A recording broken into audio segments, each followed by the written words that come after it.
Mr. Secretary General, thank you so much, sir, for granting us this interview for the UN Press. President Obama has described his talks with President Putin today as candid. But it seems for all intents and purposes, President Obama has failed to secure the support of the Russian president for convincing the Syrian president to faithfully implement the six-point plan and to accept a peaceful transitional political process. What's your comments, sir, on this? I had a brief meeting with President Obama and heard about his meeting with President Putin. I explained to President Obama that it is important for permanent members of the Security Council leaders should fully utilize this opportunity in Los Cabos on the margins of G20 to discuss about the current situation in Syria. I explained to him that because of the imminent danger against UN peacekeepers, monitors, we had no other alternatives but to suspend our monitoring activities. Of course, many leaders whom I met understood the situation and expressed the deepest concerns about that. I'm also going to have a brief meeting with President Putin and will explain that the Russian role will be crucially important at this time to convince President Assad so that there will be immediate cessation of violence. So, talking about the Russian role, how do you view the continuous arms supplies from Russia to a regime that is involved in killing its own people? Do you think that is acceptable? I have read the reports, but I'm not in a position to verify or say anything about this because the Russian government is denying such things. And at this time, what I have been urging is that militarization is totally not desirable. I have been speaking out publicly since the beginning of this crisis that any militarization for opposition forces or for Syrian government would not be conducive to resolution of this issue. What is important at this time is that both sides must stop fighting each other. In the course of their fighting, it is only civilian population who are being killed. Average, every day, 30 to 50 people are being killed. This is totally not acceptable. I met President Obama, President Hollande of France, and the Prime Minister Harper of Canada. And also I had those good meeting with President Yudhoyono of Indonesia. I emphasized the importance of world leaders to demonstrate their maximum influence and leadership so that we can see the end of this situation. Yeah. So far, the number of people killed in Syria is more than 11,000 victims, and some put it as high, the opposition are putting it as high as 16,000. Many people in the Middle East are saying, how many Syrians have to die before declaring the Annan plan a failure, and look for another alternative to deal with this crisis? I have been raising these questions. How many times do I have to condemn these atrocities? And how many different ways do I have to say and condemn? This is a totally unacceptable situation. In the name of humanity, the violence must stop. President Assad must stop and immediately commence political dialogue. That's the only way at this time. I'm not sure, Mr. Secretary General, if you heard about Senator John McCain today. He called for the U.S. to go outside the United Nations and lead a multilateral military response, as President Clinton did in 1998 with Kosovo. What's your comment on such a call? People are getting desperate. As a Secretary General of the United Nations, I'm not in a position to make any such comment. The Security Council has mandated us to deploy unarmed 300 peacekeeping monitors, and we are now trying to see when we would be able to continue our work. At this time, because of imminent danger, safety and security of our peacekeepers, we have suspended, but we are not withdrawing. And I'm going to report to the Security Council some various options. What would be the way forward? As you are aware, General Mood of UNSMIS is going to brief the Security Council tomorrow afternoon, and my Undersecretary General for Peacekeeping Operations, Mr. AlArabiya is also going to report about the situation to members of the Security Council. I sincerely hope that members of the Security Council discuss this matter seriously and find out some viable options. It is important that the Security Council is united.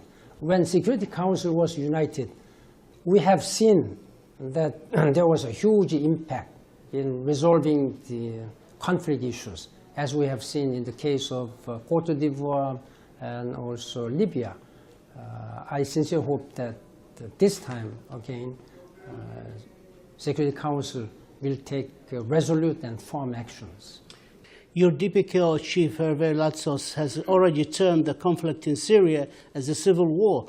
What difference does it make for the United Nations in dealing with the crisis in Syria when you term it a civil war? The United Nations Secretariat is not in a position to determine whether a certain situation is in this a civil war situation or not. The International Committee of Red Cross, ICRC, a few weeks ago determined that this situation seems to have entered into internal armed conflict. If this situation continues, it may be the case that this situation may be called this civil war. But as a Secretary General, I'm not in a position to determine any such things. But you're admitting it's a conflict. It's a conflict that people are dying. There's shooting. There's bombing. There's people term it war crimes. Your chief human rights council has called it and said there might be war crimes have been committed. But let's say it's not a civil war, but it's a conflict and there's no peace. What's the point of having peacekeepers where there's no peace to keep? That is why we decided to send our monitoring teams unarmed. That was a decision by the Security Council based upon my recommendation. But we are in the process of discussing the viable options, various options, what needs to be done because of this total non-cooperation by both sides. But especially the Syrian government, or equally guilty? At this time, the violence must stop by both sides.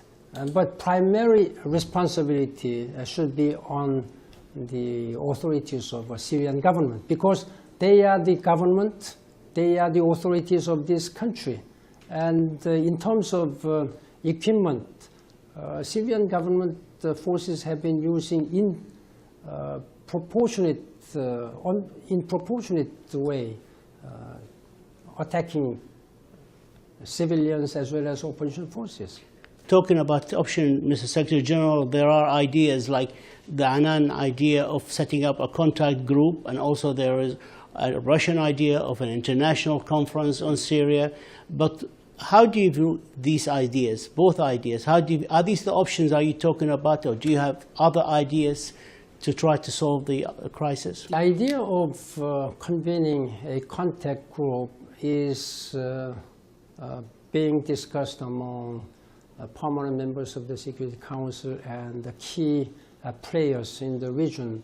And I've been discussing this matter with Joint Special Envoy Kofi Annan, and I support this contact group idea. And I think this is being supported by almost all the countries.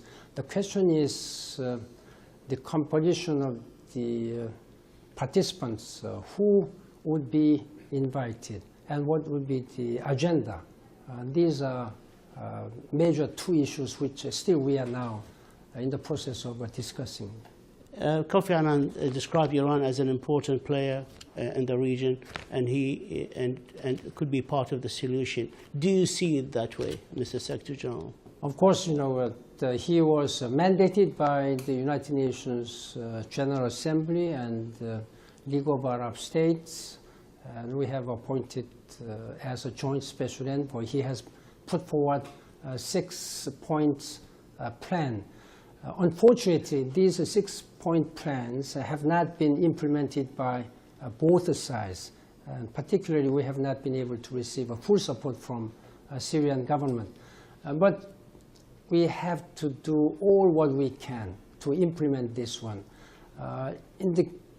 Under such circumstances where our monitors have been threatened directly, we have to find out viable options.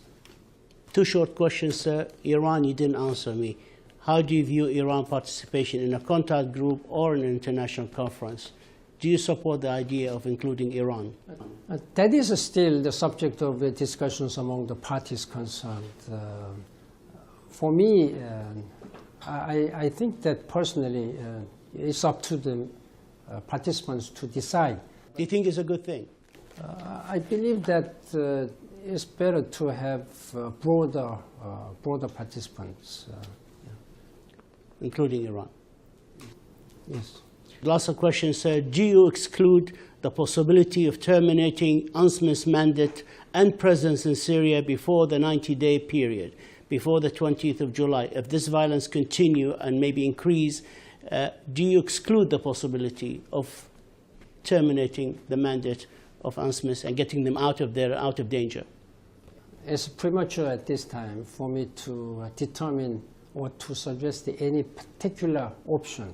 There are many options which we have been discussing and reviewing. But do you exclude this possibility, sir? I'm going to propose to the Security Council with various options so that members of the Security Council can discuss this matter.